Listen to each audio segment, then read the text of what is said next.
What's happening, guys? Michael Corsentino for BehindTheShutter.com and Shutter Magazine with this month's lighting tutorial. This month, I'm going to talk about something that I am very passionate about, and you guys who follow me know that that is light meters. And I wanted to talk about the 5 things that you cannot do without a light meter, okay? And they're really what should make you, compel you to get a light meter, because they're really important things. You cannot do them without a light meter. And I think that when you see what they are, they may cause you to rethink any apprehension that you've had, to getting a light meter, to getting involved with using a light meter. It's just a tool. It does cost money. It is going to add some expense, but I think that it is well worth the expense and the time and effort to learn how to use one. They will make you faster and more accurate and allow you to repeat techniques quickly and easily. So let's dig right into the 5 things that you cannot do without a light meter. All right, so before we even start looking at images, the first thing that you can do with a light meter that you cannot do with a camera with a camera's built-in light meter is to determine the correct flash exposure before you ever click the shutter button. So I think that that's really important because it saves you a ton of time. You're not chimping, you're not shooting and checking and shooting and checking and adjusting the flash, etc., etc., etc., right? You take a meter reading, you figure out what the exposure is going to be, the settings that you have on the meter match the settings that you have on the camera. The meter will tell you when the light that is coming from the flash gives you the aperture that you want to shoot with. And that's it. The first time you click that shutter, your image is going to be a rock solid exposure. And then you can tweak it as needed, right? But right off the bat, you're going to have a perfect exposure with manual flash. We're going to talk more about manual flash later. All right. Now, if you're using TTL, that's great. I would recommend that you start using manual because that's where the real creativity lies. TTL is great for those kind of run and gun situations, but again, if I'm playing your advisor, your photo flash guru, I would tell you that you really want to start working with manual because you're going to really get to flex your creative muscles when you work with manual. All right, so the other thing, the second thing, number 2, is establish a ratio between lights. This is something that you cannot do with your camera's built-in light meter, okay? So what do I mean by establish a ratio between lights? Well, let's say you have a key light and accent lights like we have in this setup. Okay, so you can see the result of the setup on the left and you can see the setup on the right, obviously. So we've got 3 lights there. We've got our key light and then we have 2 accent lights. So with a light meter, what I'm able to do is not only am I able to meter the key light and determine what the exposure is. So let's say it is f16, probably more than likely. That's what I was using here in the studio. That's kind of my default aperture. So let's say f16, and then I want to create a relationship between the accent lights to the key light. Everything follows the key light. So if I have my key light at f16, let's say I want my accent lights a stop lower or a stop higher than my key lights. How am I going to determine that? Well, with a light meter, I can do that. Okay. Without a light meter, you're just guessing and you're just dialing it in and you're looking and you're seeing that. So what a light meter allows me to do is once I know what those percentages are, once I know like, okay, I want a 1 stop difference, 1 stop under my key light, I then know that same percentage of light, that same ratio of light is always going to give me the same result. So it allows me to repeat effects no matter where I am, go to a new studio, working in my studio, on location, wherever I am, I know that that 1 stop under or 1 stop over, whatever the ratio is, will give me a very predictable result. And that's really, the key to using a light meter. It allows you to work consistently and quickly and repeatably. All right. So it's really an easy thing to do. Basically, you take the meter reading for the key light, you then put that reading into memory, pressing a couple buttons on the meter, and then you take your accent light reading, and then it will tell you it will give you a minus or plus value. All right, and I'm in this case probably looking for a -1 value or a -2, depending on, it's all just season to taste, whatever kind of quality of light that you want. In this case, I wanted a more subtle look, but I still wanted that sculptural quality of accent lights. So -1 on the left, -1 on the right, and we're off to the races. Okay, it's really that simple when you have a light meter. Without it, there's a lot of guesswork, and you're dialing in, and you're shooting, and you're checking, and on. You're wasting a lot of time. You also don't look really professional when you're working with people, when you're it's all guesswork. When you are, and when you're in command of a set, when you're in command on a shoot, people know that they can trust you. They know that they're in good hands. When you're fumfering around and sort of trying to figure things out, it's not really ideal for inspiring confidence. All right. So that is ratios, a really powerful thing that you can do. And don't be scared by the word ratio with the math. It's really a very simple thing. It's just minus or plus. It versus whatever you're in relationship to your key light. Okay? All right. And you can ask me questions if that sounds like gibberish to you. All right. So next up is incident versus reflective readings. Okay? This is number 3. So the other thing that you cannot do with your camera's built-in meter is take an incident light reading. This is another huge thing. The camera's meter takes reflective readings, okay? And we're going to talk about this in more detail. And a light meter will allow you to take, in addition to reflective readings, it'll allow you to take incident light readings. And that is predominantly what I use for the metering that I do. Reflective readings would be good for landscape and that sort of thing. And still, a light meter is going to give you a much more accurate reading because it's got things like spot meters built in and much more accurate spot meters,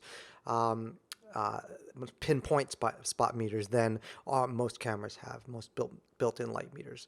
Okay, so let's take a look here at exactly why a reflective reading is not really as good as an incident reading. So with a reflective light reading, what's happening is the camera's built-in meter is metering the light that is reflected off of a surface. So for example, here we have a black fabric, okay? So the light that is reflected off of that fabric from the strobe, in this case, is now being read by the camera's built-in light meter. But the problem is that different surfaces have different reflectivity, okay? So a black surface is going to reflect a lot less light than a white surface will.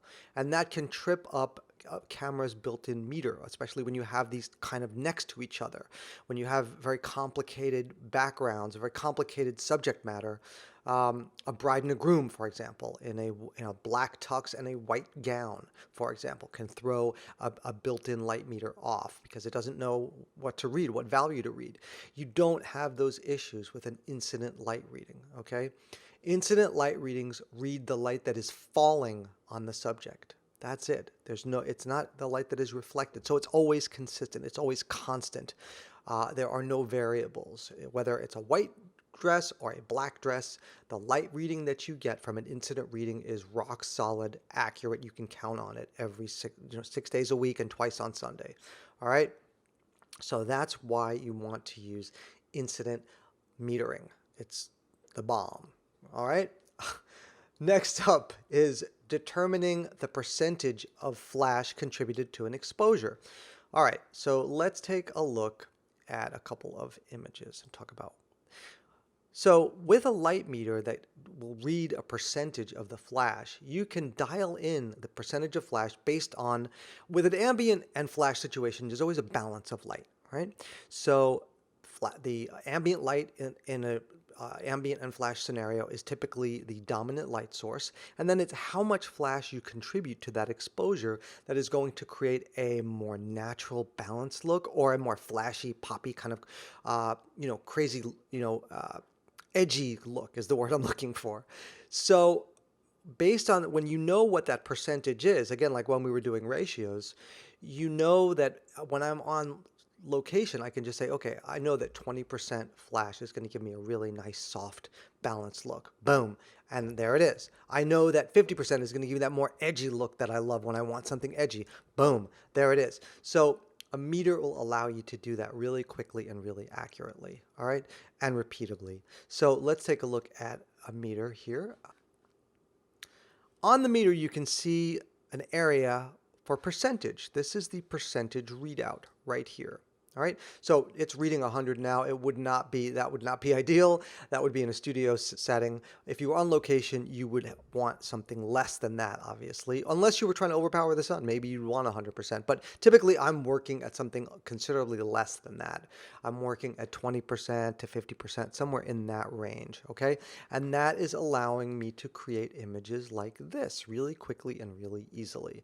Okay, just by saying, okay, I want 20% flash, I want 40% flash, and it gives you a shorthand. You start to know what those values are, what those percentages are, and, it's like, snapping your fingers. It's just like happens super quick. You just go in, you take a meter reading, I dial it down, dial it up, the flash I'm talking about. Let's get it to 20%, and there you go. And you've got the look that you want, okay? So that's another really cool thing that you can do with a meter. All right. Last but certainly not least is the ability to meter manual flash. Okay, you guys know that I'm a big proponent of manual flash. Your camera's meter will not allow you to meter manual flash, right? Because what happens is when you make an exposure or when you're doing a meter reading with your camera, the mirror in the camera in an SLR, the mirror has to be down because the light travels in, hits the meter, goes up into the meter, the prism housing, and gives you that meter reading. When you're doing a flash exposure, the mirror pops up and the flash pops, bing, and so there's no way to meter it, right? So the only way to meter manual flash is with a handheld flash meter. And that allows you to create images like this quickly and easily. I want my flash at f11. I want my flash at f16, whatever it is that you want. Meter it, set it up, boom, you take your first exposure, and you have a rock solid image, and you're off to the races.